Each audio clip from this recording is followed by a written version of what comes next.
Hi guys, I'm Brittany Lo, the founder and CEO of Bea, and today for the Bear It All podcast, I have Romy De Grijff, who is a fashion model that has worked with brands such as Burberry, Givenchy, Alexander Wang, just to name a few, as well as the founder of Revyve Activewear. Thank you so much for coming on. You know, I have to say, we met at a founders dinner hosted by our friend Alex Bushman, who is in a different episode, and I could spot from a mile away that you're definitely a supermodel. But what I loved was that we sat next to each other and you were so friendly, so down to collaborate with our brand, and you were very easy to talk to, which maybe it's just in my head, but I glamorize, models and being on these big shoots with these amazing brands. And I don't always anticipate them being as friendly as you are. So I'm so excited that you're able to join me today because I'm so excited to interview you. I feel like the more friendly you are and the more true to yourself, it's so much easier to talk to people, connect with people you actually like, and find your people. Do you think it's easier to be successful when you're nice?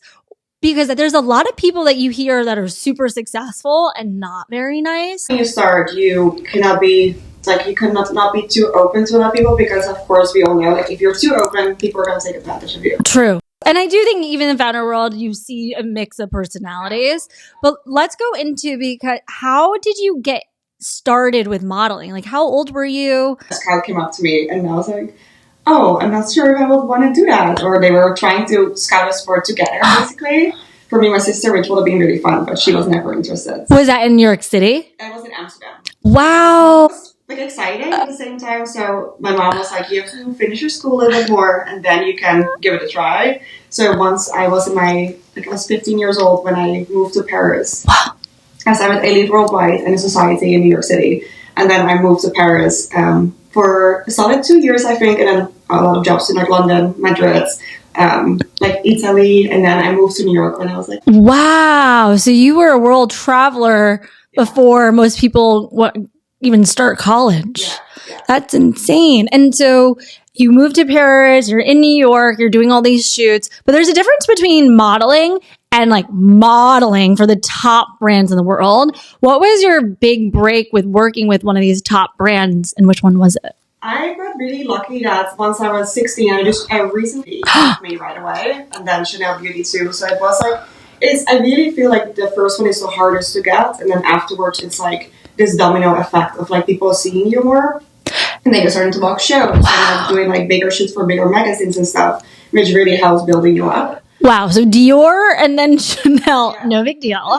And so Dior Beauty, so was that for print, or how did that opportunity, they just reached out to you via email, or? That's true. My agency in Paris, Elite Paris, so they reached out to them, and then it was for the summer, because runway is great for exposure, but not. So I think it's with everybody, right? A lot of things which are not paid are the best thing for your career to do. Right. So it's balancing the brand awareness versus what's going to help pay the bills. That's fascinating. And so you model, you have all these incredible brands. When was that aha moment that you wanted to do more than modeling? Was it fulfilling to you? Did you always know you wanted to start a company? But what was that switch for you? I wanted to start a company because I feel like as a model, it's great that you're behind the scenes so much, that you learn and you hear so much from other brands and their mistakes or whatever helped their business the most. So I learned a lot unconsciously. I learned a lot, and then I started the business more as in I wanted to, after becoming a mom, I felt really insecure in my body, and especially in activewear. That's why I wanted to find something that makes me feel more confident, but actually more flattering for the body, which the big brands, it was just harder, I guess, for them to do that because they operate on such a big scale. The little changes, for example, and it's also really expensive, of course, to change. And so with Revyve, what are the small changes that you did differently that some of the bigger brands overlooked? We have no front seams whatsoever. Right. Little things okay, that's a big difference. Yeah. I'm not gonna comment out. Yes. You wear it, you have that's one of the things that I felt really insecure about, especially after becoming a mom. And also on the back we have this rounding shape. Cinching, right? Yeah, it's I love that. Cinched, but it's just the seams are around. It's more flattering. It gives you a little booty. Exactly. Yeah. Wow, I love that because I think some of the best businesses are created when there's like a true pain point for you as a consumer. And it seems like, yes, you're this amazing model, but giving birth, having a baby, your body changes, and to be able to see that white space in this category is fascinating. And I love your outfit, by the way. You are wearing one of your own products and not a seam, like so flattering. I cannot wait to order that one because you're wearing it with boots and a blazer. Always wear jumpsuits, and I wanted it to be comfortable and flattering, but also on top. I love that. I love it. And that's what I love hearing that, because I do think, as whether you're a busy mom or just running around the city or wherever you might live, it's fun to be able to be versatile without having to go home, go shower, and then go back to brunch. And that's why we create at Bea our refresh wipes. So you could, same thing. You do your Pilates, you wipe down so you don't have any breakouts, put on your blazer, put on cute shoes, and you're ready for brunch. Oh my God, that makes me so excited. It's even yesterday for the event, like quick. I love it. It's quick on the go. And that's exactly, so we have a collaboration in the works because the pain point in someone's routine is very much aligned. And so going into your actual day and your routine as a founder, as a model, as a mom, what does an average day look like? Every day is really different. Since we don't have our son in daycare yet, we are trying to juggle it, as in like my husband is a broker, so he has also more free time, so we're trying to juggle it like that. Lately I've been modeling a lot, and I definitely have to slow it down a little bit more because the business is growing way faster than I expected. That's huge. Like up until 2 or 3 a.m. just to actually try to keep up. So what time, if you had to give like a range, like what time are you normally up by? I would say 7. Okay. Half an hour-ish with my son, and then I start packing all the orders. So at 7:30, you're packing orders. The shoots normally start like 9-ish. Okay. Then by 8:30, I leave to have like 1 hour to pack all the orders, and whatever I don't get to do, I do when I come back home, so my husband can send it out the next day. I love it. And so are you packing the orders in your apartment? Yes, we are doing everything in the house right now, and it's been a lot, but it's really fulfilling at the same time. And probably need to look at all the different names that are ordering your products, and then being able to actually hand deliver or hand pack those orders. Are you the one also dropping it off to the post office? Make it before. So you're an employee. Love that. And then he basically just drops it off at the post office together with my son. Wow. So then by 9-ish, 8:30, you're out the door. Hopefully most of the packages are packed up, and then your shoots are throughout Manhattan. So going more to like Jersey or like Brooklyn now, because the studios, of course.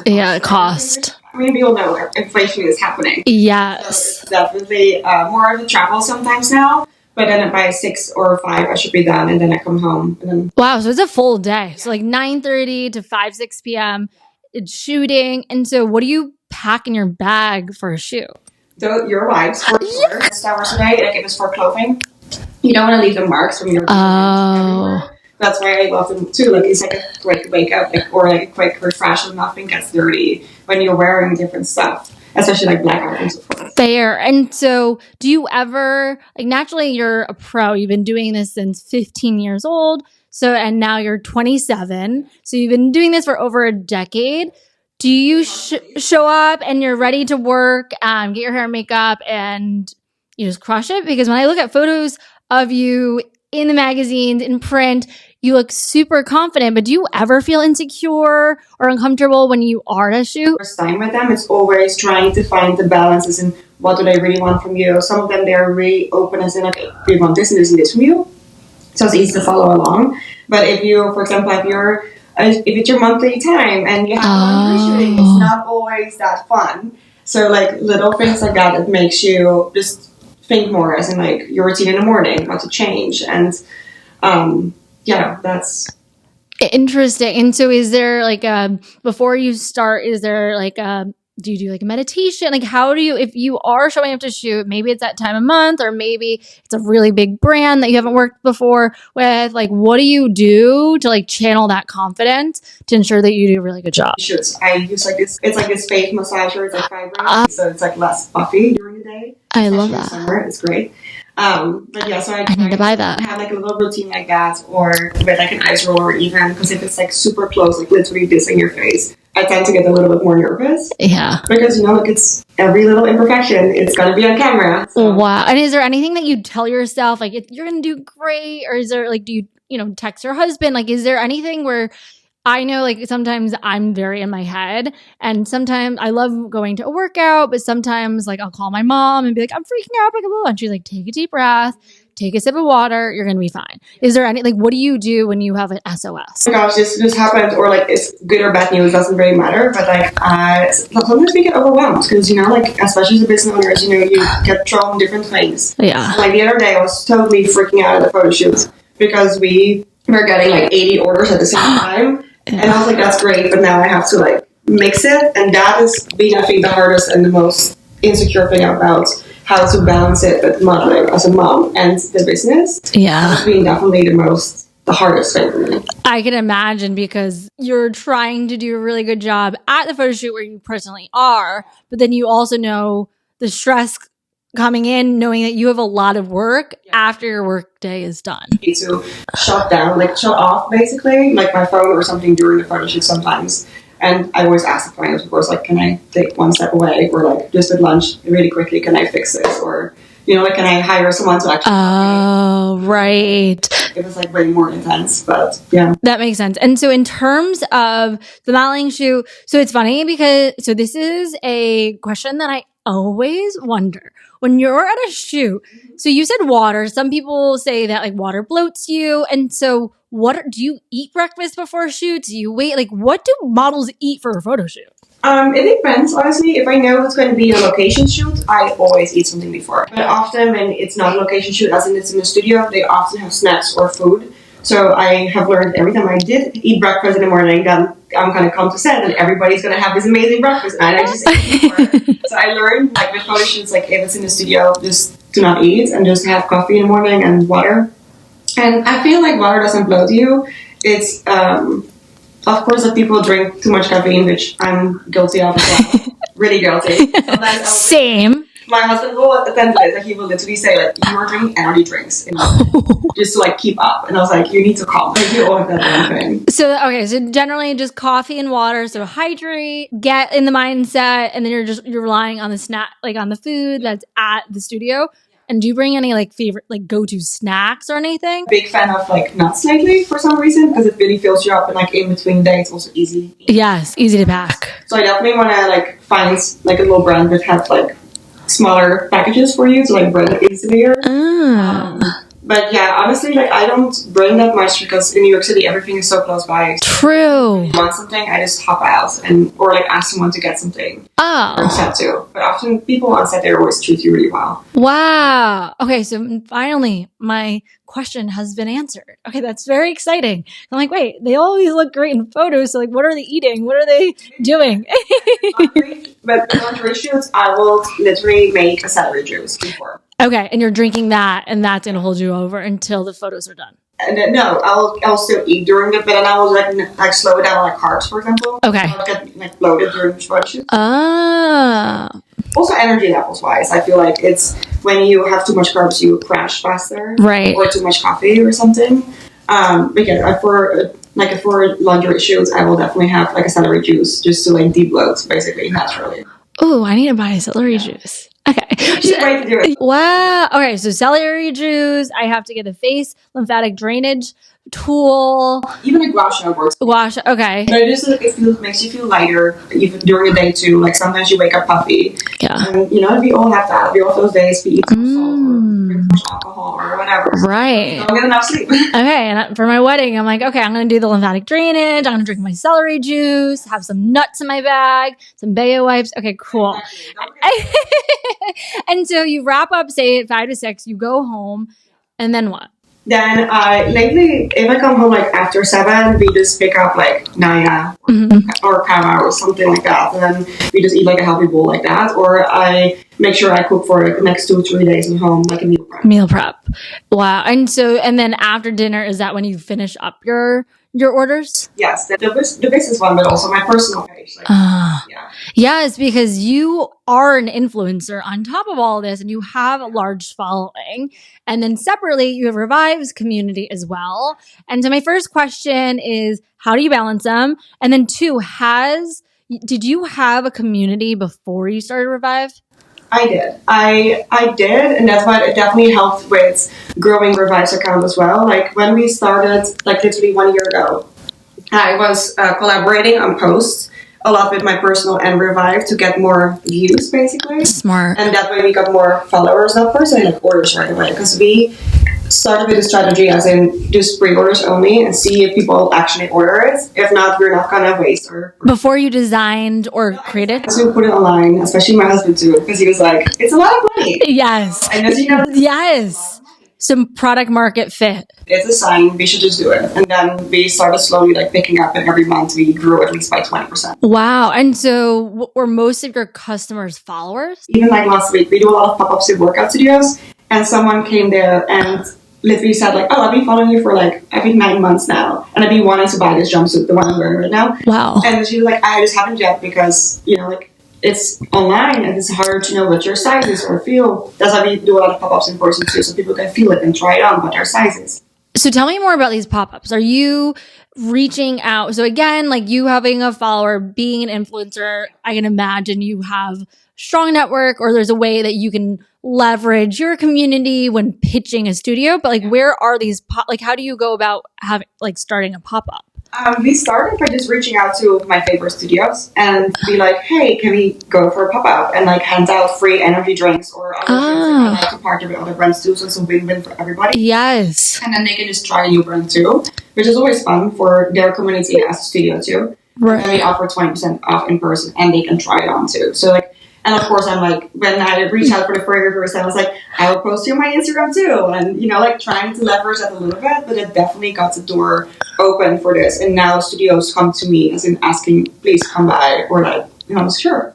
So you're reaching out into like a fitness studio and you're saying like, after this class, I'd love to have a pop-up where they can have an energy bar or energy drink complimentary as they almost sip and shop my clothing, and whether they want to try it on in person, they can. And if not, at least they have the discount code to go home and use. Exactly. Yeah. And a great way to do it. Would you say Saturday mornings? Yeah. Because people have a little bit more time to like hang out after.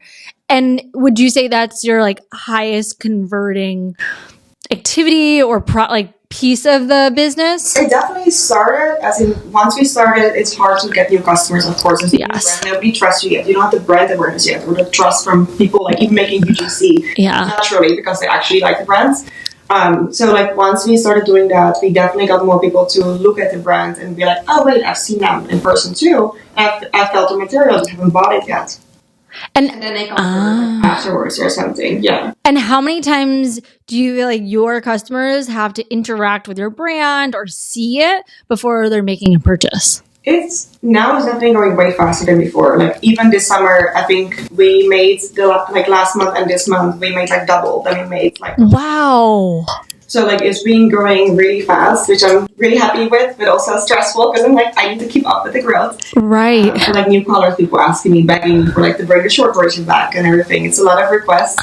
But it's been fun to like see that people are getting more like the brand awareness, they're trusting the brand more, and people will truly love the brand they're posting, even though they paid for the order and they're posting so much content. That's great. That's like every time I see it, I'm like, oh. You're like, free marketing, I'll take it. I know, right? And also I love to convert my customers into our influencers. That has been, I think, one of the biggest success things what we've done.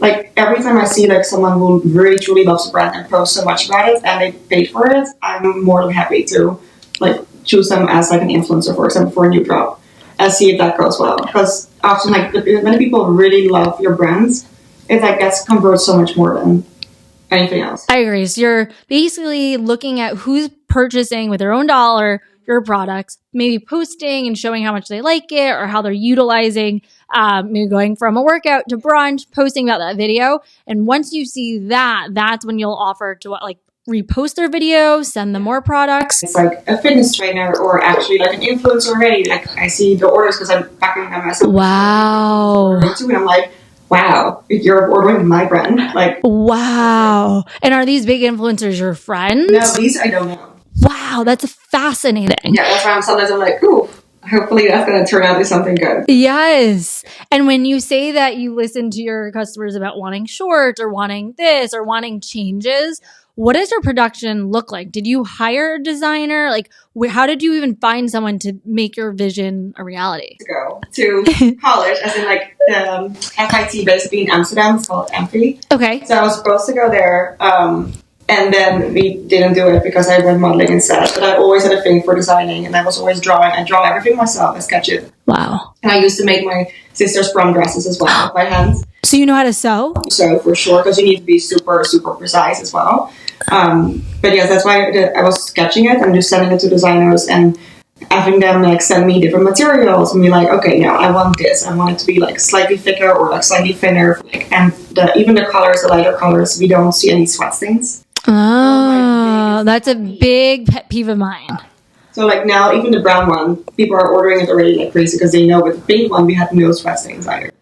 And so I know when I was starting Bea, I was Googling where to find a cosmetic manufacturer, and you get nothing on Google. And we end up finding our manufacturer who from an employee who at the time was an intern. Her family friend worked at a manufacturer, so therefore they would take a call from us, and we had to beg them to take us on. How did you like source your manufacturer? I did it online, to be honest, and I tried on too many manufacturers and spent way too much money on just samples on everybody to see like the sewing and everything. Like Alibaba, like are you Googling it to find someone? Alibaba too, but also just finding like even like a lot of when we started posting about the first samples, a lot of manufacturers reach out to us right now. Wow. I actually switched manufacturer pretty quick. Because they just kept on, they were better with keeping up. Because we were sold out like this whole summer for too long. And I was like, I can't have this. Right. To be able to keep up faster.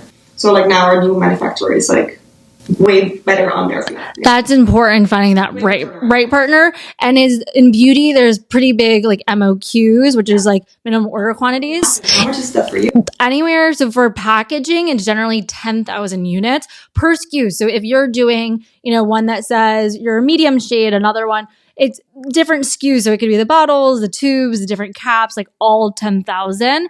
And then for production, it's generally between like 5 to 10,000. What are the quantity, like units range for apparel? We started around 200. Okay. And we worked our way up now to 500. That's amazing. So we're getting slowly up there. And if you think about converting your customers to now influencers, you're your own influencer for the brand, you're a brand ambassador, you're doing all these pop-ups, and you're seeing now your orders doubling at this point compared to just earlier this year. If you had to contribute that to just two things that like you've really focused on, that's getting people to buy, because selling a product to selling 1,000 products a month takes a lot of work. So what would be the top two factors that you would contribute to your success? I definitely think that the in-person events have been helping a lot, because just trust, and also people need to founder. Like I like to go to those pop-ups myself, because that way they actually they see your personality and they actually see you wearing it, and that always helps a lot too. And definitely that. And now I also just recently hired someone in Miami and also in LA to do the same thing. That's great. Which has been helping. And sometimes you see, for them, they see some people, they want to try it on, and they're like, when I think about it, or they kind of knew that Black Friday was coming. Yes, or it's like, now we're gonna wait.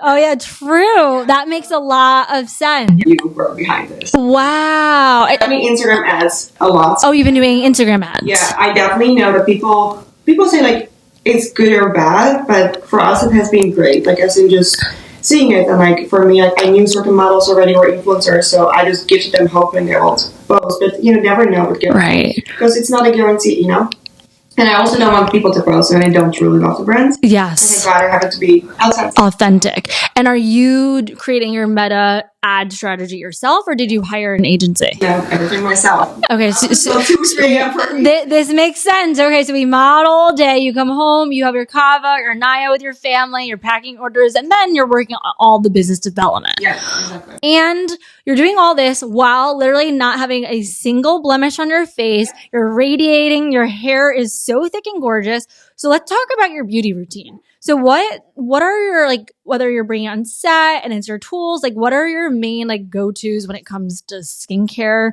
and beauty? If you have a great skin, it's also easier with makeup, of course. Like Yes. You don't have to wear it daily too much. So my to-go-to things, I would say, is Paula's Choice for skincare, for sure. They're exfoliating, I can't even say it. The dark gray bottle, right? Yes. Yes. That one is my People swear by it. Wow, you know, that's sitting in my bathroom. You need to try it. I need to try it because I want to look like you. Yes. And you're using these all products day and night? Only in the morning. Only in the morning. Yeah, only in the morning, and then I use a touch on moisturizer on top, the dewy one. And are you using sunscreen every day? Yeah, also from Paula's Choice. Wow. Okay, so I need to check out Paula's Choice more so. And then in terms of like when you shower, like what kind of skincare are you using, like in the shower, after the shower, on your body? In the shower, I often do, like, I love your scrub. That has definitely become like every 2-3 days I'm using that now. Shower, because I have pretty dry skin. Same. Anyway, so it's great to like have like moisturizer actually be absorbed after that. Yes. And then I use like a facial cleanser right now from La Roche-Posay. Yeah. Am I saying that right? Yes, you got the French brand down pat. It's an American brand that we're like, I don't even know. What is that? Like that one has been like great too. And then I use like the little facial massager thing to like really cleanse my skin. Like, deep. And question, when you're using body wash, are you using scented or unscented? Scented. Okay. Wow, I got so many different beauty tips. Is there anything else, like in terms of also your hair, like what products you're using to keep your hair so long and thick? I like to either drink like collagen kind of drinks or like use supplements sometimes. I'm in the middle of like trying to find like a better one for myself because after becoming a mom, my hair has been falling out like a lot. Okay. And it still is. Trust me, this is like half of what I use. Really? Yeah. So for me, when you say that, I'm like, okay. No, it's gorgeous. And are you taking any of the Armor Colostrum or any of those like supplements? Like, are they powdered or more like vitamin probiotics? More vitamins and probiotics. Okay. Yeah. Any favorite brand? Not really. I was using a lot the Mary Roots. Oh, okay. Yeah. Yes. But it's something that's so hard to find whenever it actually works or it doesn't upset your stomach. So I'm still in the middle of finding that one product which will help me a lot. But I love that. And so in terms of wrapping up, is there a favorite quote or book that has resonated with you recently? the business and everything is running like hard, but I never like thought of it this much as now. Like if you really have to truly work so hard to actually succeed. So like I don't know how you want to put it in this quote. There's no secret for an overnight success. It's just lots of hard work.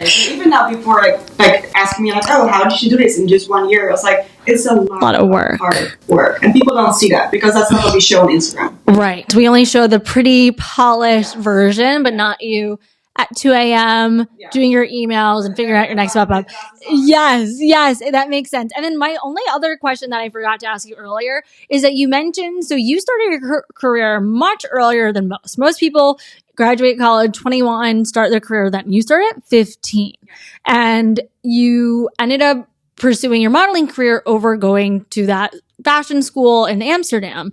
So how did you understand how to create this business? Did you feel insecure wishing you had that, taken a few business classes? Like, how did you navigate that? I was literally 5 years old, like helping my dad like price stuff. So cute. So like like behind the scenes, I've seen a lot like that, and I always knew it was a big risk. But I also thought like, especially because you're in New York City, it's easier to build a brand. Yes. And if you have a following already, you can use that, powers that too. So it was like, my husband was my biggest supporter in that. Like he was like, if you complain about this, there's other people too. Yes. So like, if you think like this, there must be clients for you out there. Just give it a try. And I was so insecure first about it, and he was like, you can do it. Like he was like my biggest supporter. I think having a support system, I remember when I was starting Beautini, my first company, I did our hair and makeup today. I remember having one of my sorority sisters who was also starting her own entrepreneurial venture at the time. And she was my big support system. I was hers of like, yes, we can do this. Of course we can do that. And I do think that's a big piece of like, when you do feel insecure, like no one else is going to believe in yourself more than you, but to have someone remind you of like how powerful you are and how, like what a great idea that you found, I think really helps you take that first step and learn to put that one foot in front of the other until you start getting that momentum. Scary sign for it. Yes. I think I don't know about you, but I remember crying, graduating school. I turned down a beauty corporate job, to start a company. But then I was working part-time as this assistant at Sony, and I was just crying. I was like, why am I crying? And I realized like once you just have to emotionally commit to the journey. And once you commit, then there's no looking back. But that is the hardest piece because it's so scary. It's definitely super scary, but even for you, like it's amazing what you've built so far and Twitter so well as well. Thank you. Like it's perfect. So like even now, like I told you, like naturally I was spreading the word about your brand like to other founders and to other friends of mine because I actually like your products. And that's like I feel like just because that happens naturally, it means that you have something amazing. Thank you. And I do say like even when we met, like I was saying is you can only go so far on your own. It really is reliant on other founders, other people in your circle, whether you've known them for years or maybe just met them, to be your champion. So I really appreciate you doing that because I am such a fan of you, and it means the world that you have been so supportive of Bea, of Beautini. I've had such a great time talking to you, and I appreciate you coming on our podcast. Thank you so much for having me. Thank you. Bye.